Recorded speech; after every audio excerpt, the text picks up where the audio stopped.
Our first British Indian Prime Minister, a practicing Hindu, has stirred an intriguing debate. What matters is less his ethnicity and religion, but being a former head boy of top public school Winchester, going into Oxford, where he won a first, then Stanford University, before a career at Goldman Sachs. And whatever your politics, the fact that he's emerged as plainly clever, hard-working and high calibre is obvious to all. Class has trumped ethnicity. Or has it? It's a question my guest today, Professor Ann Phoenix from UCL's Institute of Education, has consecrated much of her research and working life. It's not class, or race, or gender that determines so many biographies and attitudes to life. It's the intersection between them that matters. Whether you're a single mother under 20 or a British Prime Minister, and it's something I want to discuss with her today. These questions are also umbilically linked to another quality in short supply in today's Britain: hope. Don't think of hope just in personal terms, she says. Acknowledge its social roots. The best hope is co-produced with others. Co-hope, she calls it. Ann Phoenix is one of our leading social psychologists, blending sociology with psychology to open up new ways of thinking.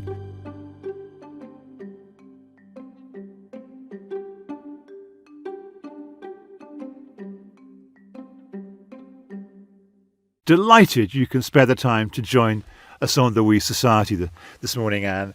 And my first question is the same as to all our guests.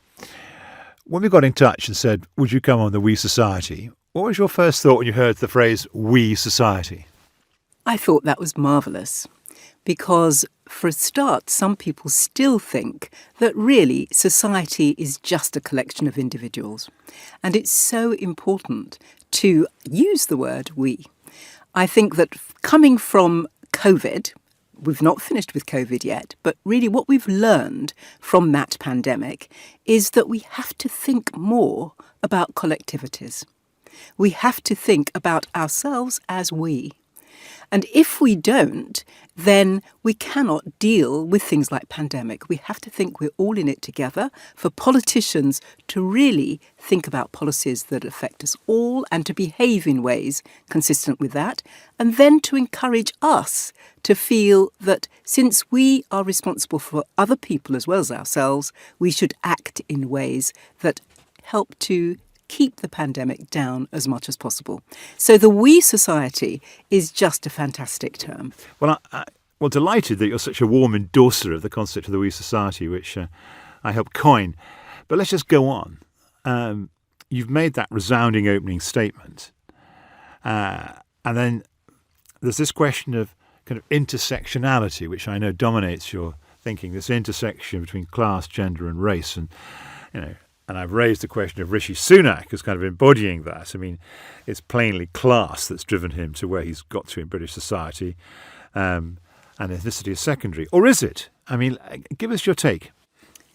I'm so pleased that you've raised the question of intersectionality because one of the issues that I think people have got slightly wrong when thinking about a cabinet that's more diverse than any other so far in British society. And you speak as a woman of colour, and this should be said. Yes, most definitely.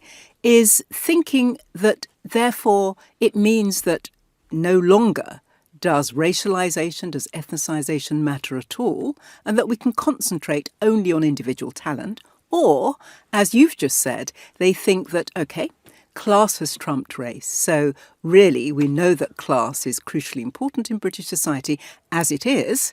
So, you know, we always knew it's not a racist society, it's about class. And in a way, that very thinking again individualises. Yep. Because what it doesn't do is what intersectionality theory is designed to do, which is think about the way in which the social categories to which we belong all mutually construct each other when they intersect. So it's always the case that people are in several categories at one and the same time. And of course, class is crucially important. But Rishi Sunak has not got away from the fact that he is a British Asian, and that will have an impact on how he's received, how he's positioned, what people expect from him, and it will do so within social class and gendered terms, as well as the other categories to which he belongs to do with religion, etc. and so on. We cannot say that one is more important than the other. Now, there are contexts where one social category clearly seems to be making more of a difference than others. So in some contexts, the fact that he's British Asian won't be something that's making a difference. So when he's with lots of other Asian people who themselves are affluent, then of course being Asian won't make a difference at all. But the very fact that people need to stress all the time how this shows what Britain is like, rather than when somebody who's white and male comes to power saying this shows that society again has privileged somebody who's white and male. The fact that it's a focus on the Asianness is important in itself. And the fact that masculinities, maleness, is not mentioned when people are talking about him in that way, shows that actually the social categories do make a difference, but that we have to think about them as socio-structural. Which things do people see as making a difference? Which things do they see as extraordinary about people? And I think that that has to be borne in mind. Now, I just want to add that some people have also, in trying to understand the cabinet, and rather the previous cabinet, because we've had a few lately, said... You're quite right on that one, yeah. Said things like, well, this shows that she's not properly black, to refer to some members. And I think that that also, from a different direction, misses what intersectionality is about. Because if class, gender, social class, gender, and also ethnicity are all mutually constituting each other, you cannot say that somebody is not being properly black because there's no essence to blackness. It's not that you can say that this is what it means to be black and list characteristics, because always blackness is decentered, is changed by the other social categories to which people belong. So that's equally simplistic from a different direction. Very intriguing. I mean, there's so many things to pick up and run with in that. The first thing that crossed my mind as you were speaking is that are you saying that as important in all the commentary about Rishi Sunak is that no one observes that had he been a British Asian woman, the story could have been very different? That may well have been the case. And of course, I'm not taking away from Rishi Sunak's talents, but just let's step back a little bit, because this is the second time that Rishi Sunak, in a short life and a short time frame in the British context, has stood for election as the Prime Minister. He was popular with MPs previously, as he was this time, Conservative MPs, but he was not popular, not so popular anyway, comparatively with Liz Truss, with Conservative voters in the country, Conservative members. So one has to ask the question, is this so clear that therefore Asianness does not matter? Or do we have to take a slightly more complex view and ask questions about, when does it matter? With whom? When there's a choice, would he always be downplayed? Is it the case, as we know happens often for women, for example, that you're more likely to be elected when, for example, there's problem in an organisation? There's something that needs to be mended. It's much more likely that women will get jobs, top jobs. It's much more likely that other people will be brought in who wouldn't otherwise be considered. We have to ask the questions. We can't be absolutely sure, but let's take a more complex view and analyse what's going on rather than knee-jerk views about Asians, about class and so on. Now, we've been talking for a few minutes, and another element of your thinking has struck me, is that you tend to pose these points as questions. but it's pretty clear where you're coming from when you pose the question. Implicit in the question is the answer. I mean, basically you're saying, we should ask the question whether what matters about Rishi Sunak is only his class, because plainly his ethnicity and race does matter. But you're not quite saying that as a fact. Can I push you a bit? Is it a fact? Well, the point about intersectionality is that all the categories to which we belong matter. But of course, some categories don't matter in particular contexts. Let's dispense with Rishi Sunak with this last question and then move on to other things. I mean, in what way would you say his maleness mattered? In what way would you say the fact he's a Hindu matters? Over and above, his evident membership of the British establishment. Yes. Well, maleness, there are certain things that can be taken for granted still in 21st century Britain. That actually, if you're male, that masculinity carries with it a certain authority, a certain expectation that you will be more likely to rise to the top than a woman peer. So that still matters, but also along with it, socio-structurally, it's also a heterosexist society still, even though it's changed enormously, so that there are expectations that you will be supported by somebody at home and that you will have children that actually help you to be a model for the British society, or indeed for many other societies. So masculinity does matter, and the stance that people can take, what's expected, does matter. A woman, an Asian woman, first has to break through that notion that actually they're different. What is it that they have to offer that can make them as good as the expected male, as well as the expected white person? So by disrupting expectations, they are much more likely to be subject to scrutiny. So by being male, Rishi Sunak avoids that part. Which an Asian woman would have had more, you think, than, let us say, an Anglo-Saxon white woman like Liz Truss. That's what you're saying, yeah? I'm saying that you've posed it in a rather simple quantitative way, more than. Yeah, fair enough. But it's not quite like that, because of course a white woman, and there have been 3 white women prime ministers in Britain, 2 fairly recently, and we know that women are their clothes, their manners, their partners, whether or not they have children, they're all subject to scrutiny. So it's not that white women have an easy time, because they're also breaching expectations.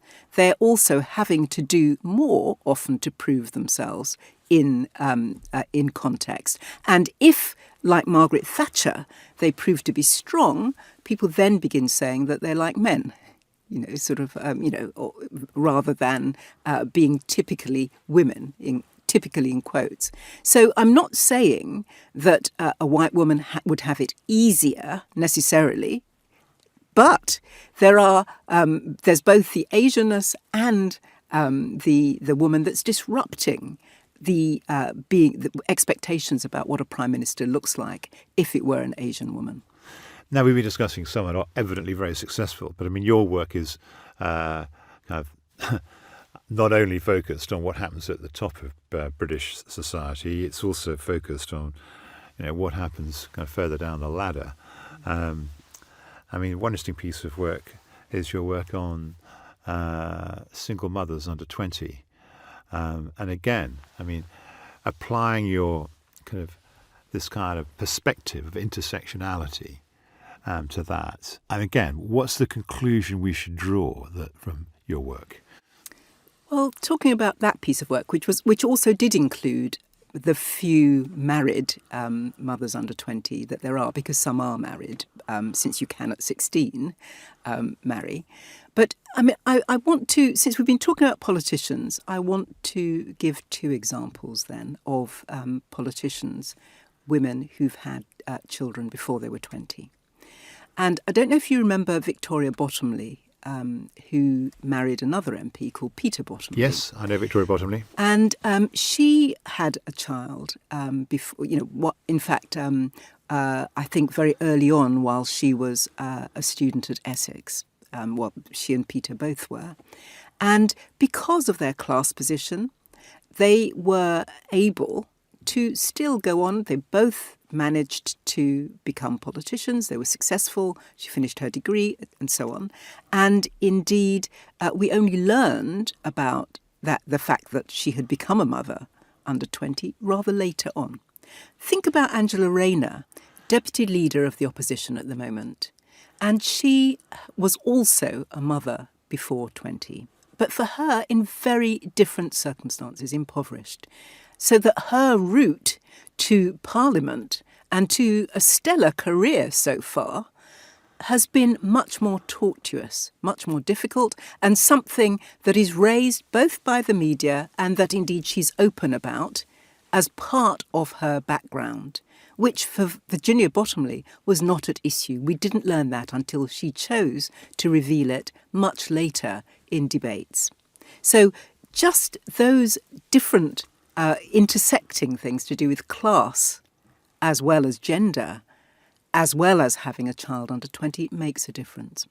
And most people who have children under 20 are impoverished. But it used to be the case that since it was common to marry early, that the middle classes also had children under 20, but very, very different outcomes. And indeed, if you were affluent enough, you did not have to worry about raising your own child. The nanny would do a great deal, and you could get on with doing other things. Not so somebody like Angela Rayner and the people in my study. The mothers in my study, they fell into very many different groups, but quite often having a child under 20 for them, coming from working class roots, often living in poverty, that having a child was often something that impelled them to think, well, now I must do something else. I must work in some way so that I can make things better for my child, so that it actually gave them a hope for the future that meant that their actions differed. They also said things like, well, I didn't mind if I got pregnant or not, because there was nothing that would be disrupted by having a child. And if you compare that with somebody who's about to go, for example, to Oxbridge and so on, there's a great deal that would be disrupted, particularly because in this country, and we always have to think about the state, the nation in which we live, in this country, there aren't the arrangements that would give such a woman time off to look after her child and still ensure that she could manage financially, as indeed in the Nordic countries would be more likely to be the case. But your study did show, I'm not sure what the levels of child support were when you did it, but your study did show that actually these mothers were quite successful at rearing a child single-handedly. They're against the kind of view that actually single parenthood is, always second best and sometimes a disaster. Yes, and immediately I would say that none of those who were rearing their children successfully did so single-handedly. It's rather like remembering the adage that it takes which is an African one, it takes a village to raise a child. The subject of Hillary Clinton's book, who I interviewed in the last series of We Society. Fantastic, that's great. Well, they had support from their own parents who were young enough to give that support, and support in all sorts of ways, with childcare, financially, even though it was very, very limited financial help that they could give in terms of time and company and so on. So that they had that support that buttressed what the state gave them socioeconomically, but also made sure that their children were born into and lived in contexts where they were valued and where there was a social structure for them to be in. Just a quick break in the conversation to talk to you very briefly about the organisation behind the We Society. The Academy of Social Sciences is a national body for academics, practitioners and learned societies in the social sciences. As the president of the Academy, I can tell you that we champion the vital role social sciences play in education, in government, in business. The list goes on. From listening to the podcast, you'll hear that social scientists are at the forefront of tackling the most pressing issues of our time, from the cost of living crisis to the war in Ukraine. In every public or private sector strategy room in London, Edinburgh, Cardiff or Belfast, you'll find a social scientist. You can find out more about the Academy of Social Sciences work, support us or read up on our fellows by going to the website acss.org.uk. That's acss.org.uk. You can follow us on Twitter at ACADSocSciences and tell us what we should be covering, who we should be speaking to by emailing wesociety@acss.org.uk. Now, back to the conversation.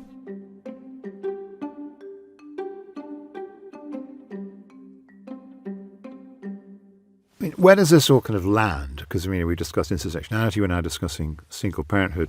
And what's the kind of intellectual landscape that sits behind all this? And where does it lead you in terms of,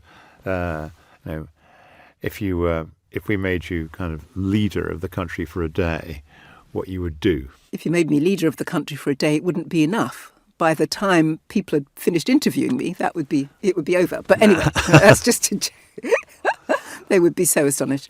But no, if I were to be in charge of policies, it would have to be that I think we need to change mindset for what we do. I think that individualising social issues like child rearing, like reproductive policies and so on, like the funding that we give to people in general, not just parents, but to people for their everyday living, would have to shift. The substrate, the background to it would have to shift, in that we would need to be able to think about what people need in order to have a good life, and a good life that's not so different from the lives that, for example, the middle classes now want to live. In other words, the huge differentials would have to be ironed out, because we recognise that people have intrinsic value,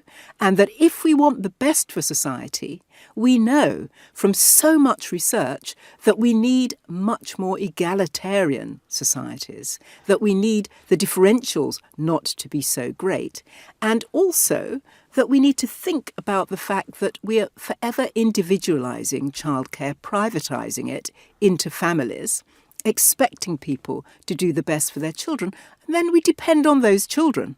So that, for example, Rishi Sunak at 42 will be highly dependent on the children born now to be working when he is in his 70s and 80s and providing for the country. Well, why can't we help to bring those children up a little happier? Is it income, or is it capacities, or is it both? There's a big debate kind of amongst egalitarian theorists about really where the focus should be. You have a kind of, Amartya Sen will say it's about capacities, it's about giving people the equipment to live a life they have reason to value, and that's not just about ensuring that there's kind of income support. It's about everything to do with living a life well. Emotional intelligence, capacity to listen, capacity to form relationships, all of that. Where are you on that debate? Well, I certainly think that income is crucially important, and that we need to ensure that people have enough to live on in the society in which they are. I also agree that it's not enough. But one of the things that I think I disagree with the capabilities approach about, so Amartya Sen, Martha Nussbaum and so on, is that frequently the capabilities are individualised again. And the point is that being able to listen, being able to really think through options and so on, having the capacity to do things, is not an individual achievement. Let's just take a step away and think about resilience. because resilience is often picked out as something that we want to foster in children. Of course, we want children to be as able as possible to live within the society. But resilience, as many people now recognise in theorising it, is not an individual achievement. So there's a really good study by Hauser and Woods and other colleagues in the United States, which was longitudinal, following up children and young people who'd had really some of the worst starts in life. And those who, when they were in their 30s, proved to be resilient were very much... You just put inverted commas around resilient. Yes, I should exactly. tell the listeners, yes, yeah. Yeah, and I do that because it's not individual. I mean, obviously, those children made use of opportunities, but those opportunities had to come, and sometimes those were serendipitous. They were meeting someone who believed in them, and therefore actually coming to see that that person was affording them opportunities that they could use, and also ways of understanding that they could transfer to other situations. It was relational. So who was in their social sphere? It was not something that was inborn or that they had to be taught individually. I've often thought that of my own life, that in particular points has been someone I've encountered through the relationship network I've had who's been actually fundamentally important to getting me to the next stage. That's my life. What about your life? Well, it's funny that you say that, because then I would like to point to somebody called Major Brian Hordle. And it's most unlikely. I left school at 18 because I was really rather lazy at the time and didn't think I wanted to go to university because I didn't want to work, which, I find even surprising looking back, since I've worked fairly hard since. But the first... Major Brian Hordle. He's dead now. Major Brian Hordle. Yeah. A military man, I'm guessing, or not? Well, he worked at International Maritime and Telecommunications Region, which is now international telecommunications. Was this in Britain? This was It's in London. Yeah. It was named differently then. And I went in at a junior clerical post, but at the bottom of the Society of Post Office Executives, because it was then part of the Post Office at 18. And Major Brian Hordle, who he spent his spare time doing military things as well as being in charge of the section that I was in for his day job. So he believed in me. Now, he was a white man whose opinions would be so different from mine. He was very sexist and misogynist, and he really, as a black young woman, wished that I was his daughter. He had two daughters. He didn't seem to rate them highly. He called his wife an old biddy.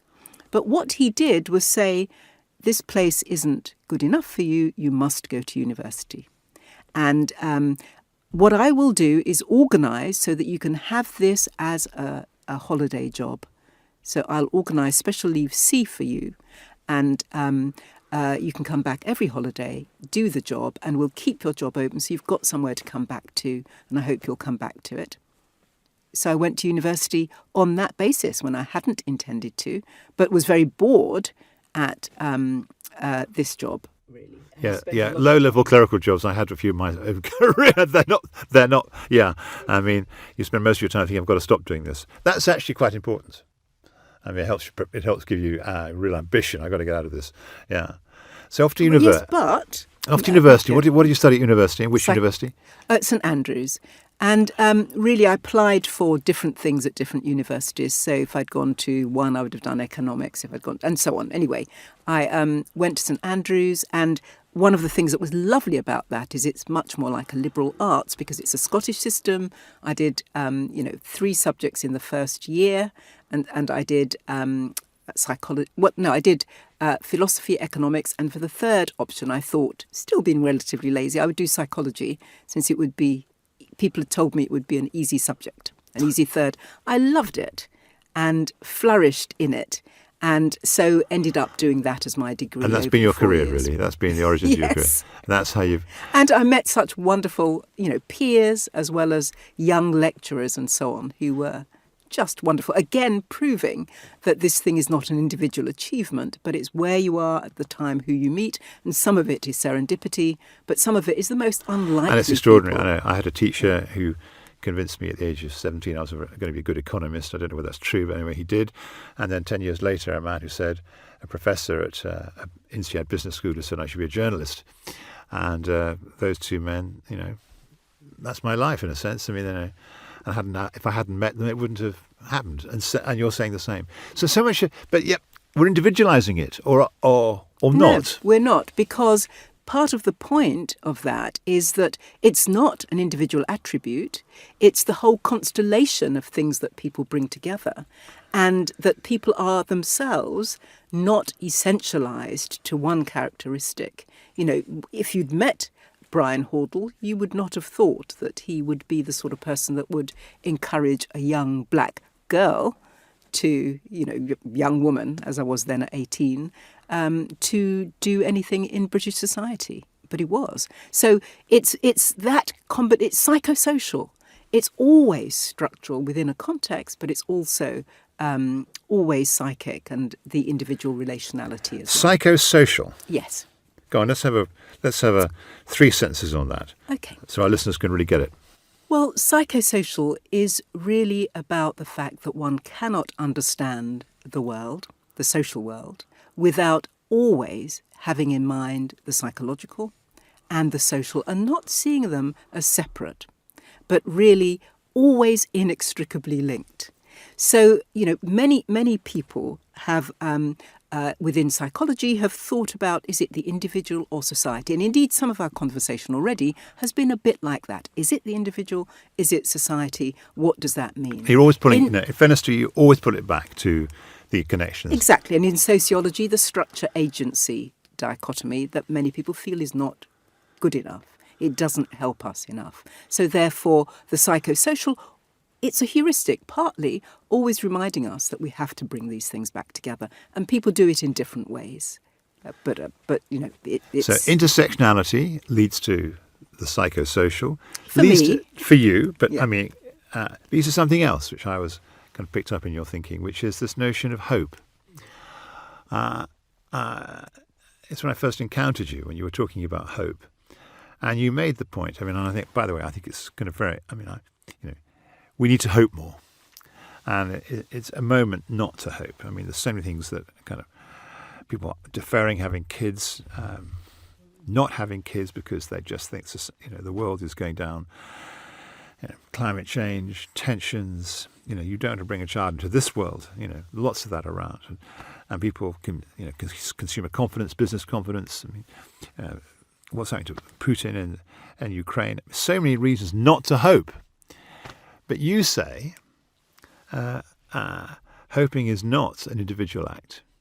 You say hoping is something we do together. You say, you've coined this phrase, co-hoping. And I'm very intrigued by that. And actually, if we could co-hope more, we might hope more. Over to you. Well, I didn't coin co-hoping in that I read it from Hassan Haj, who in a 2016 paper argued that hope is differentiated in that people have inequities of hope, that how you're positioned affects how much you can hope, and that really if society is to change, we have to hope collaboratively. So co-hoping is the key thing. Inequities of hope. Yes. That's, of course you're right, but I've never thought of that. And here I am. After my 70th birthday, I've never heard of the notion. Of course, it's obvious. As soon as you say it, it's obvious. Yeah. So that's Hassan Haj, who's an Australian anthropologist. And one of the other things, Les Back, who's a sociologist in Britain, talks about hope as being crucially important for future action. And that future action is, I'm arguing, differentiated by how you're positioned. So we need to really ensure that hope is something that's not at other people's expense, but that hope is collaborative if we want a fairer future. we need to do that. And hope is crucial for future action. Many people say that. I mean, for example, Barack Obama, speaking to the UN General Assembly in 2014, talked about hope being absolutely crucial and for collective future action. So rather than fearing the future, we need to act in the future. And we can only do that through hope. I'm going to wrap this up asking you one last question. So wait for it. Having heard you, and again, I'm not going to ask you to be leader for a day any longer, because I'm just going to say, as we leave the studio, and urging us to act collectively. Where is your own focus for collective action? Well, I think that collective action, for me, a lot of my collective action is to do with academic work, which may seem strange, but I really think that unless we can put things into words and theories that people can understand, then they don't have the possibility to make changes. I mean, you said you'd never come across Hassan Haji's notion of co-hoping, or indeed thinking about hope as unequally distributed. And that just goes to show that academic work is not abstruse. I mean, of course it can be, and abstract, but very much related to what one can do. So I believe that that is one way in which I make a collective contribution with thinking, but also with what one does for the next generation, for capacity building in the society, and arguing for change, so that I'm not the politician for a day, I'm not on the streets every single moment campaigning, but I hope that I make a contribution in that way. And it's the role of social science to sign off. Thank you so much, Professor Ann Phoenix. You've really unpacked, I think, in the half an hour we've been talking, a kind of really important way, and a social scientific way of actually kind of looking at the way we as individuals, notwithstanding everything, are rooted in the society and structures around us. That you can't separate the psychology of hope from actually where you are in society, your capacity to hope. We certainly can't individualize race or gender or class. I mean, they're intersectional. And it's a way of looking at the world which I think is a kind of call to social scientific arms. So thank you very much. Thank you very much, Will. I enjoyed the conversation. Thank you so much for joining in the conversation. The We Society is brought to you by the Academy of Social Sciences, acss.org.uk. I'm Will Hutton, the producer is Emily Finch, and it's a Whistledown production. If you haven't already, please subscribe to the podcast, leave a comment, share with your colleagues and friends, or send us an email and tell us what we should be asking and who we should talk to. If you enjoy the type of issues and guests addressed by the We Society, may we recommend Social Science Bites, a podcast series appearing on Sage Publishing's Social Science Space website. The monthly episodes offer 20-minute interviews with leading social and behavioural scientists, sharing their perspectives on how our social world is created and how social science can help us understand people and how they behave. Social Science Bites back catalogue includes topics ranging from crowd psychology and behavioural economics to inequality and the fear of death, with guests such as Alondra Nelson, Steven Pinker, Nobel laureate Angus Deaton, and Al Roth, pioneering geographer Doreen Massey, Jennifer Richardson, Sheila Jasanoff, John List, and Ruth Wodak. You can listen to Social Science Bites by visiting Social Science Space or wherever you get your podcasts.